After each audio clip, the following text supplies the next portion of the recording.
إن الحمد لله نحمده ونستعينه ونستغفره ونعوذ بالله من شرور أنفسنا وسيئات أعمالنا من يهده الله فلا مضل له ومن يضلل فلا هادي له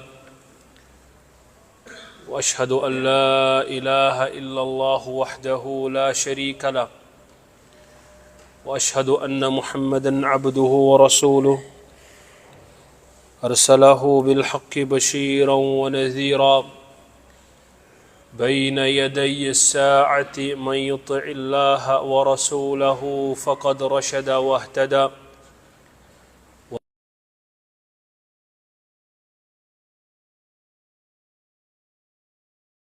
يا نفس واحدة وخلق منها زوجها وبث منهما رجالا كثيرا ونساء واتقوا الله الذي تساءلون به والأرحام إن الله كان عليكم رقيبا يا أيها الذين آمنوا اتقوا الله وقولوا قولا سديدا يصلح لكم أعمالكم ويغفر لكم ذنوبكم ومن يطع الله ورسوله فقد فاز فوزا عظيما أما بعد يقول الله تبارك وتعالى في القرآن المجيد فبما رحمة من الله لنت لهم ولو كنت فظا غليظ القلب لانفضوا من حولك فاعف عنهم واستغفر لهم وشاورهم في الأمر وقال جل في علام وإنك لعلى خلق عظيم اللهم صل وسلم وبارك وأنعم على عبدك ورسولك محمد وعلى آله وصحبه ومن سار على نهجه إلى يوم الدين اما بعد شروع میں تمام تر تعریفات حمد و ثنا اللہ وحدہ لا شریک کے لیے جس رب العزت کی توفیق سے ہم سب اللہ تعالیٰ کے اس گھر میں جمع ہوئے۔ درود و سلام ہو محمد رسول اللہ صلی اللہ علیہ وسلم کی ذات مبارکہ پر کہ جن پر درود و سلام بھیجنا اللہ تعالیٰ نے مومنوں کے لیے فرض قرار دیا۔ آج کے خطبہ جمعہ کا عنوان ہے حسن الخلق کی فضیلت اور اہمیت۔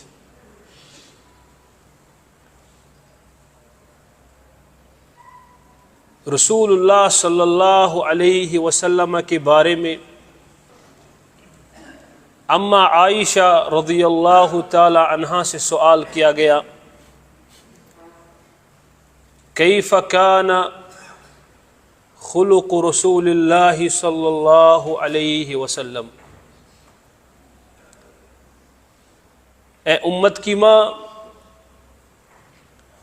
ہمیں بتلا دیجئے کہ نبی کریم صلی اللہ علیہ وسلم کے اخلاق کیسے تھے۔ تو حضرت عائشہ صدیقہ رضی اللہ تعالی عنہا نے جواب دیا الم تقرأ القرآن، کیا تم قرآن نہیں پڑھتے؟ کیا تم قرآن پر غور و فکر نہیں کرتے؟ فرمایا کان خلقہ القرآن،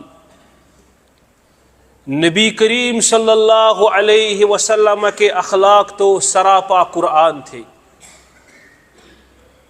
عائشہ رضی اللہ تعالی عنہا کے کہنے کا مطلب ہے کہ قرآن کی عین تعلیمات کے مطابق رسول اللہ صلی اللہ علیہ وسلم کی حیات طیبہ تھی۔ مثلا اللہ تعالیٰ نے بیان فرمایا واللہ یحب المحسنین، اللہ تعالیٰ احسان کرنے والوں سے محبت کرتا ہے۔ تو رسول اللہ صلی اللہ علیہ وسلم حضرت عائشہ رضی اللہ تعالی عنہا کے بقول سب سے زیادہ محسن تھے، مسلمان کے ساتھ، کافر کے ساتھ، حتیٰ کہ جانوروں کے ساتھ۔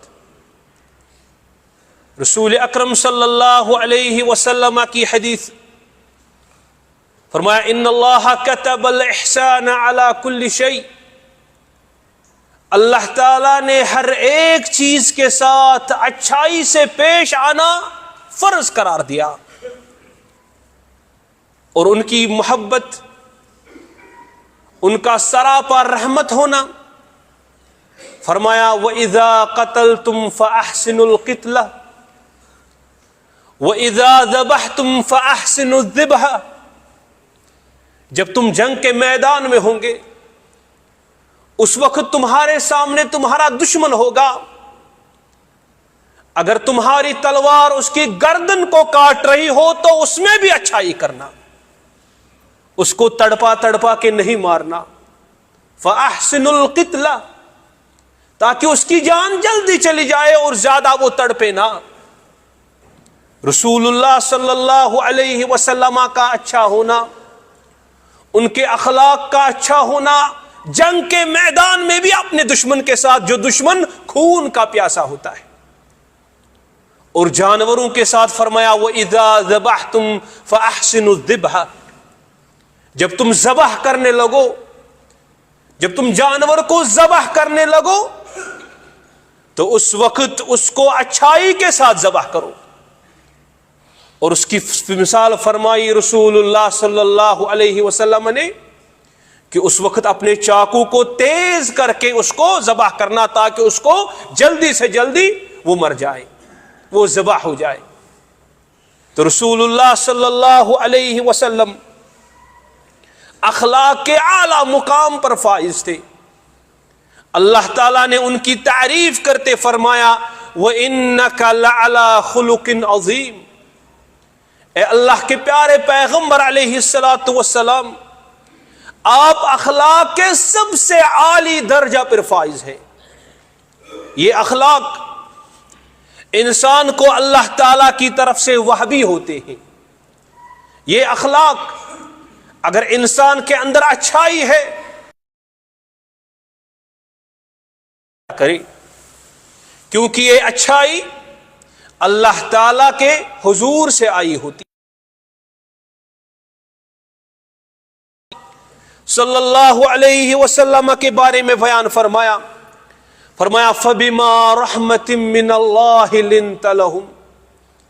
یہ اللہ تعالیٰ کی رحمت کا نتیجہ ہے یا رسول اللہ صلی اللہ علیہ وسلم کہ آپ ان لوگوں یعنی صحابہ کے لیے نرم ہو گئے۔ اب جو انسان تندخو ہوتا ہے، دل کا سخت ہوتا ہے، جذباتوں کا پتھر ہوتا ہے، وہ یہ بات جان لے کہ اللہ تعالیٰ کی رحمت سے وہ دور ہے۔ آپ کے اخلاق سب سے پہلے اپنے اہل و عیال کے ساتھ اچھے ہونے چاہیے، آپ کے اخلاق اپنے رشتہ داروں کے ساتھ اچھے ہونے چاہیے، آپ کے اخلاق اپنے ہمسایہ کے ساتھ اچھے ہونے چاہیے، آپ کے اخلاق اپنے کام میں زملاء کے ساتھ اچھے ہونے چاہیے، آپ کے معاملات میں اچھے ہونے چاہیے۔ اگر اچھے نہیں ہیں تو انسان سمجھ لے کہ وہ اللہ تعالیٰ کی رحمت سے کوسوں دور ہے، تو اللہ تعالیٰ سے اس چیز کا سوال کیا کرے، اے اللہ مجھے حسن خلق عطا فرما۔ جس طرح آئینہ دیکھنے کے وقت رسول اللہ صلی اللہ علیہ وسلم نے دعا سکھائی، جب انسان کو اپنے آپ کی طرف نظر پڑتی ہے تو اپنے آپ کو خوبصورت پاتا ہے، تو دعا کرتا ہے اللہم کما حسنت خلقی فحسن خلقی، اے اللہ جس طرح تو نے میری شکل و صورت کو اچھا بنایا، میرے اخلاق کو بھی اچھا بنا۔ محمد رسول اللہ صلی اللہ علیہ وسلم، ان کے بارے میں رب کائنات نے بیان فرمایا فَبِمَا رَحْمَةٍ مِّنَ اللَّهِ لِنْتَ لَهُمْ، یہ اللہ تعالیٰ کی رحمت کا نتیجہ ہے یا رسول اللہ صلی اللہ علیہ وسلم، آپ ان صحابہ کے لیے نرم ہیں. وَلَوْ كُنْتَ فَظًّا غَلِيظَ الْقَلْبِ،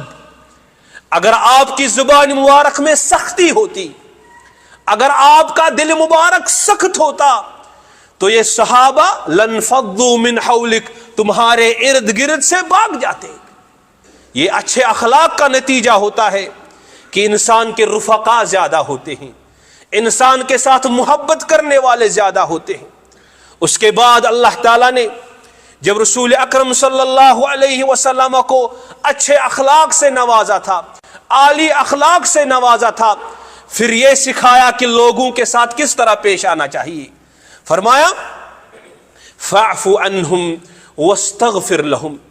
اے اللہ کے پیارے رسول صلی اللہ علیہ وسلم، وہاں سے لوگ ممکن ہے ان میں کوتاہیاں ہوں گی، ان میں کمی ہوگی، لیکن آپ اس کمی سے درگزر کرتے رہیں اور ان کے لیے مغفرت کی دعا کرتے رہیں. وَشَاوِرْهُمْ فِي الْأَمْرِ، اور ان کو مشوروں میں اپنے ساتھ رکھا کریں.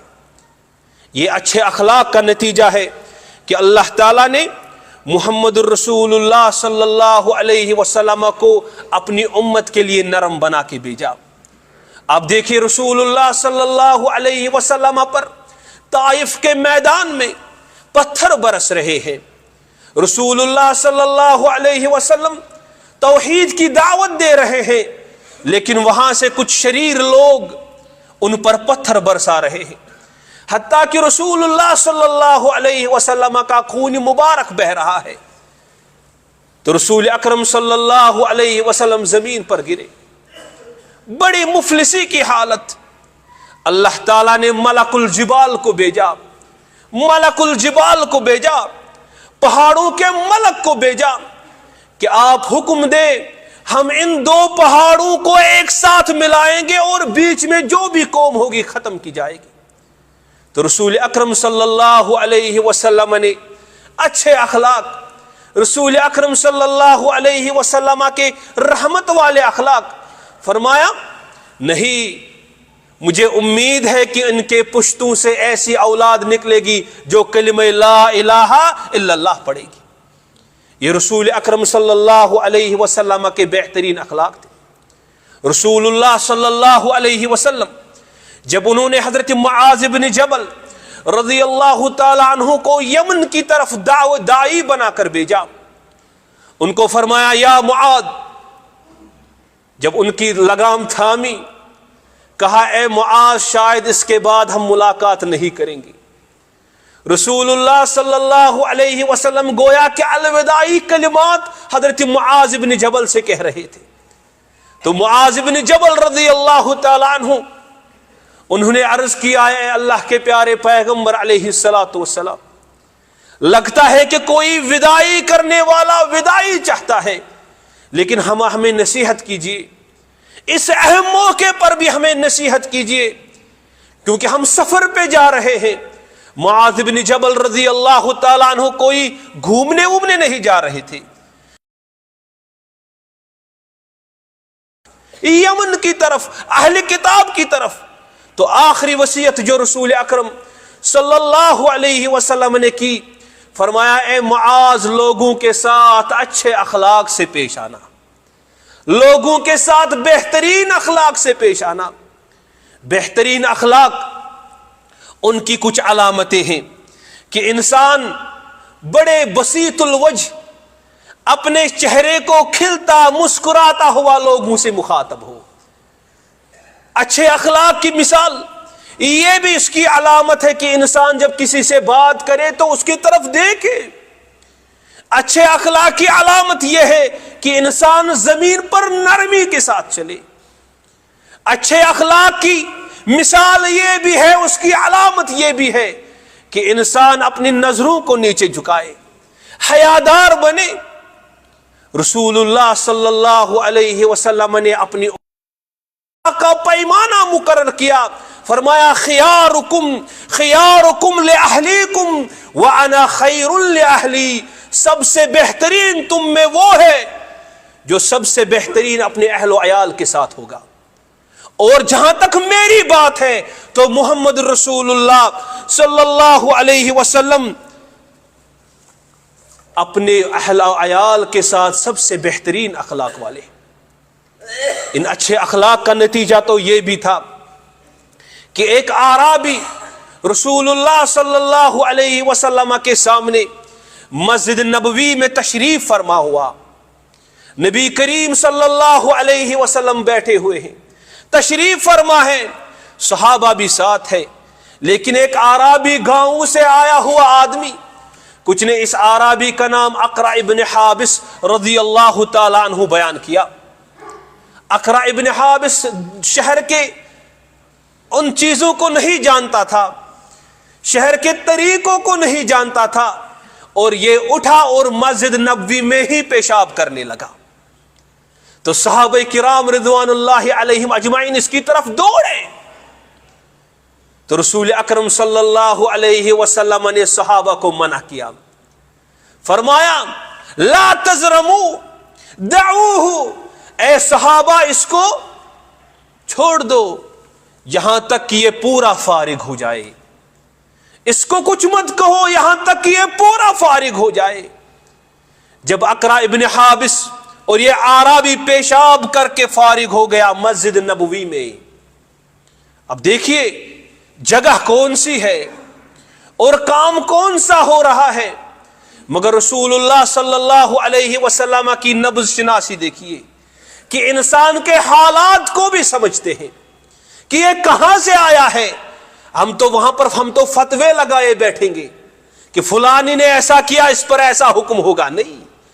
انسان کو چاہیے کہ وہ اس کے حالات کو سمجھے. تو رسول اکرم صلی اللہ علیہ وسلم نے صحابہ کو منع کیا, اس کو مت جاڑو, اس پر مت لپکو, اس کو پورا فارغ ہونے دو. جب یہ اعرابی پورا فارغ ہوا تو نبی کریم صلی اللہ علیہ وسلم نے اس اعرابی کو بلایا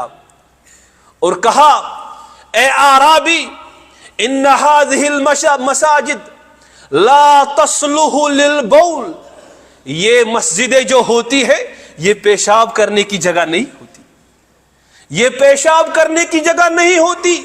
انما هي لذکر اللہ والصلاة وقراءة القرآن.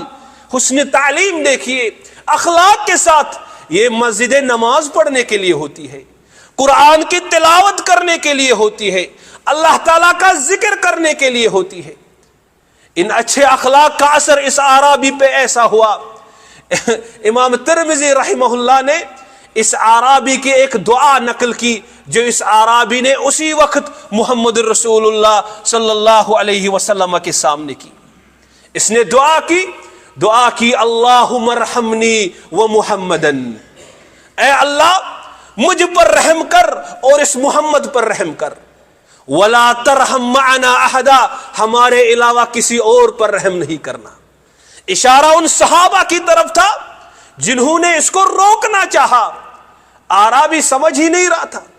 تو رسول اکرم صلی اللہ علیہ وسلم کی اس نے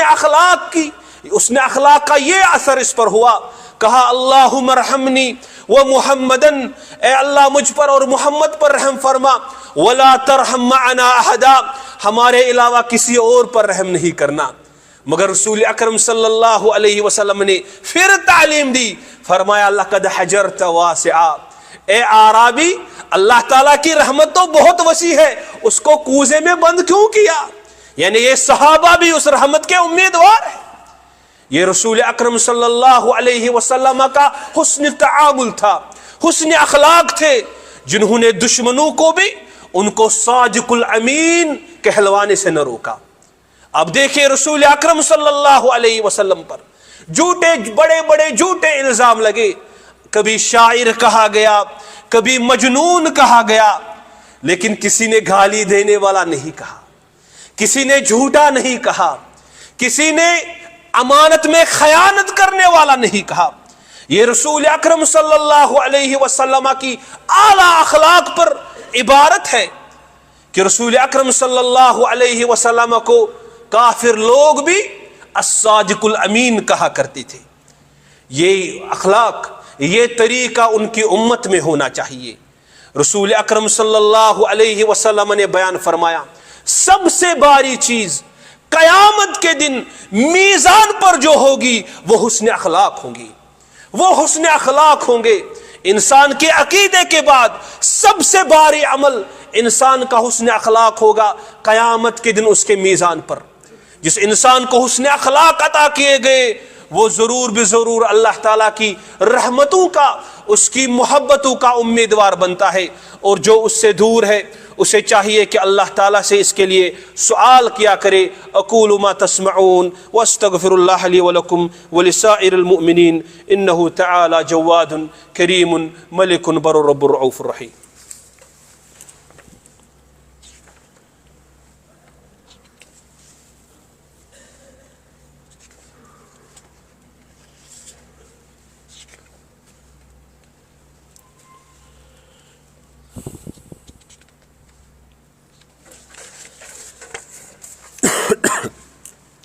الحمد لله نحمده ونستعينه ونستغفره ونعوذ بالله من شرور أنفسنا وسيئات أعمالنا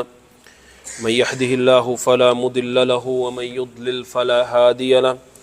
وأشهد أن لا إله إلا الله وحده لا شريك له وأشهد أن محمدا عبده ورسوله صلى الله وعلى آله وأصحابه أجمعين۔ حسن اخلاق ایک ایسا جوہر ہے جو بازاروں میں نہیں ملتا، اس کے لیے اللہ تعالیٰ سے سوال کیا جاتا ہے، کیونکہ حسن اخلاق صرف اور صرف اللہ تعالیٰ کی طرف سے وہبی اور عطا کردہ ہوتے ہیں۔ اس لیے ایک دعا جو نبی کریم صلی اللہ علیہ وسلم نے اس امت کو سکھایا، یہ دعا ہم پڑھیں اور انشاءاللہ اس کو یاد کریں اور اللہ تعالیٰ سے بار بار اس چیز کا سوال کریں۔ دعا ہے کہ نبی کریم صلی اللہ علیہ وسلم یہ دعا کیا کرتے تھے، اللہم اہدنی لأحسن الاعمال واحسن الاخلاق لا یہدی لأحسنها الا انت۔ اے اللہ، میں سوال کرتا ہوں مجھے ہدایت کر،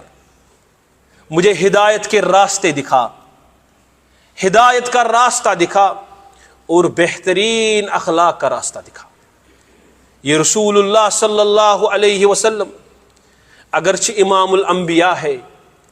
اگرچہ کائنات کی مخلوق میں سب سے افضل ترین شخص ہے، اگرچہ اللہ تعالیٰ نے ان کی تعریف کرتے فرمایا وَإِنَّكَ لَعَلَى خُلُقٍ عَظِيمٍ، پھر بھی بندے منیب ان کی انابت کا عالم یہ تھا کہ وہ اللہ تعالیٰ سے حسن اخلاق کا سوال کیا کرتے تھے۔ اے اللہ، مجھے ہدایت کا راستہ دکھا، مجھے بہترین اخلاق کا راستہ دکھا، کیونکہ ہدایت اور بہترین اخلاق کا راستہ تیرے علاوہ کوئی اور نہیں دکھا سکتا۔ یہ توفیق رب ہے، توفیق رب ہے۔ اب دیکھیں، انسان زبان کھولتا ہے پھر اس کے اخلاق معلوم ہوتے ہیں۔ رسول اللہ صلی اللہ علیہ وسلم نے نماز، صدقات، زکوٰۃ، اگر انسان کے بہت سارے ہوں لیکن حسن اخلاق نہ ہو تو وہ حدیث یاد رکھیں کہ نبی کریم صلی اللہ علیہ وسلم کے سامنے ایک عورت کا ذکر ہوا جو نماز ادا کرتی تھی کثرت کے ساتھ، نوافل، روزے رکھا کرتی تھی، نوافل بھی رکھا کرتی تھی، صدقات و خیرات کیا کرتے تھے، لیکن اپنے ہمسائے کو تکلیف دیا کرتی تھی۔ فرمایا ہی فی النار، وہ نار جہنم میں جائے گی، نار جہنم میں جائے گی۔ اور دوسری کسی عورت کا ذکر ہوا جو فرض فرائض پر اکتفا کرتی تھی، نماز فرائض کے ساتھ، زکوٰۃ، روزہ فرائض، زیادہ اعمال نہیں تھے، فرائض تو تھے لیکن باقی نوافل نہیں تھے، لیکن اپنے ہمسائے کے ساتھ بڑا اچھا سلوک کرتی تھی۔ فرمایا ہی فی الجنہ، یہ جنت میں جائے گی۔ رسول اللہ صلی اللہ علیہ وسلم نے حسن اخلاق کی بہت ساری فضیلتیں بیان کی، ان فضائل میں سے یہ دعا سر فہرست ہے کہ نبی کریم صلی اللہ علیہ وسلم اللہ تعالیٰ سے بہترین اخلاق کا سوال کیا کرتے تھے اور فرماتے تھے وَقِنِي سَيِّئَ الْأَعْمَالِ وَسَيِّئَ الْأَخْلَاقِ لا یقی سیئہا الا انت، مجھے برے اخلاق سے بچا، مجھے برے اعمال سے بچا، کیونکہ برے اخلاق سے بچنا، برے اعمال سے بچنا، یہ اللہ تعالیٰ کی مہربانی ہوتی ہے انسان پر کہ وہ برے اعمال سے بچتا رہتا ہے۔ وہ اپنی قابلیت کو، اپنی انٹیلیجنس کو یہ نہ سمجھے کہ میں بڑا شاطر ہوں مجھے بچنا آیا، نہیں، یہ اللہ تعالیٰ کی توفیق تھی کہ تو برے کام سے بچ گیا، تو برے اخلاق سے بچایا گیا۔ اسی لیے رسول اللہ صلی اللہ علیہ وسلم کی سیرت مطہرہ کو سامنے رکھ کر اس دعا کو بار بار پڑھا کرے، اللہم اہدنی لأحسن الاعمال واحسن الاخلاق لا یہدی لأحسنها الا انت وقینی سیئ الاعمال وسیئ الاخلاق لا یقی سیئها الا انت۔ ہم اللہ تعالیٰ سے دعا کرتے ہیں، اے اللہ ہمارے اخلاق کو بہتر بنا، اے اللہ ہمارے اخلاق کو بہتر بنا، اے اللہ ہمارے اخلاق کو بہتر بنا، اے اللہ ہم میں بھی جو کمی کوتاہیاں ہم سے دور فرما، اے اللہ دل کے امراض سے محفوظ فرما، بدنی امراض سے محفوظ فرما، روحانی امراض سے محفوظ فرما، اے اللہ جو اس مجلس میں، اس جمع غفیر میں جو بیمار ہے اللہ شفائے کامل عطا فرما، شفائے عاجل عطا فرما، اے اللہ جو پریشان حال ہے ان کی پریشانیاں دور فرما، اے اللہ جو قرض دار ہے ان کے قرض کو روا فرما، اے اللہ جو کسی مصیبت میں ہے، پریشانی میں ہے، اے اللہ ان کی مصائب اور پریشانیوں کو دور فرما، اے اللہ جن کے والدین اس دنیا سے رخصت ہو چکے، اے اللہ ان کے قبروں کو پرنور فرما، ان کو مشرب دیدار فرما، ان کو کروٹ کروٹ جنت نصیب فرما، اے اللہ ان کو جنت الفردوس عطا فرما، جن کے والدین زندہ ہے اے اللہ ان کو صحت والی، عافیت والی، ایمان والی زندگی عطا فرما، اے اللہ ہمارے ہند پاک بنگلہ دیش میں ہمارے اہل و عیال، ہمارے دوست احباب والدین، اے اللہ ان پر اپنے برکات اور رحمات کا نزول فرما، اے اللہ ہم پر بھی اپنے برکات اور رحمات کا نزول فرما، اے اللہ ہماری صحت میں برکت عطا فرما، ہمارے ایمان میں برکت عطا فرما، ہماری حلال کمائی میں برکت عطا فرما، حرام سے اجتناب کرنے کی توفیق عطا فرما۔ اے اللہ دعا کرتے ہیں اس دولت الکویت کو امن و امان کا گہوارہ بنا، اے اللہ یہاں کے امیر محترم کو صحت و عافیت والی زندگی عطا فرما، یہاں کے ولی عہد محترم کو صحت و عافیت والی زندگی عطا فرما، یہاں کے لوگوں کو صحت و عافیت والی زندگی عطا فرما، اے اللہ فلسطینی مسلمانوں کی مدد فرما، لبنانی مسلمانوں کی مدد فرما، اے اللہ مسلمان جہاں کہیں پہ بھی مصیبت زدگان ہے اللہ ان کی مدد فرما، اے اللہ یہود کو تباہ و برباد فرما، ان کے اسلحہ کو تباہ و برباد فرما، اے اللہ ان کی تدبیر کو ان کی بربادی کا سامان بنا،